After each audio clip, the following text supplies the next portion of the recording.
കേരള രാജ്യാന്തര ചലച്ചിത്രമേളയുടെ 3-ാം ദിനം 67 സിനിമകൾ പ്രദർശിപ്പിക്കും. ലൈഫ് ടൈം അച്ചീവ്മെന്റ് അവാർഡ് ജേതാവ് ആൻ ഹുയുമായി സരസ്വതി നാഗരാജൻ നടത്തുന്ന സംഭാഷണവും ഇന്നത്തെ പ്രത്യേകതയാണ്. കേരള രാജ്യാന്തര ചലച്ചിത്രമേളയുടെ ആദ്യ ഞായറാഴ്ച ലോക സിനിമ ഇന്ന് വിഭാഗത്തിൽ 23 ചിത്രങ്ങൾ പ്രദർശിപ്പിക്കും.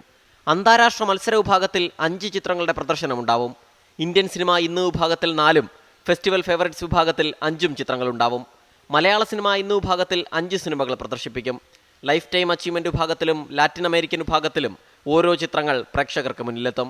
മേളയിലെ അന്താരാഷ്ട്ര മത്സര വിഭാഗത്തിൽ ആകെയുള്ള 2 മലയാള ചിത്രങ്ങളിലൊന്നായ ഫെമിനിച്ചി ഫാത്തിമയുടെ പ്രദർശനവും ഇന്നാണ്. ഉച്ചയ്ക്ക് 3 മണിക്ക് ശ്രീ പത്മനാഭ തിയേറ്ററിലാണ് പ്രദർശനം. കെനിയൻ ഗോത്രഗാനത്തിന്റെ പിന്നിലുള്ള ചരിത്രം അന്വേഷിക്കുന്ന കഥ പറയുന്ന പാത്ത് മലയാളം സിനിമ ഇന്ന് വിഭാഗത്തിൽ പ്രദർശിപ്പിക്കും. 6:15 ശ്രീ തിയേറ്ററിലാണ് പ്രദർശനം. സംവിധായകൻ കൃഷാന്താർക്കയുടെ സംഘർഷഘടനയും മലയാള സിനിമ ഇന്ന് വിഭാഗത്തിൽ പ്രദർശിപ്പിക്കും.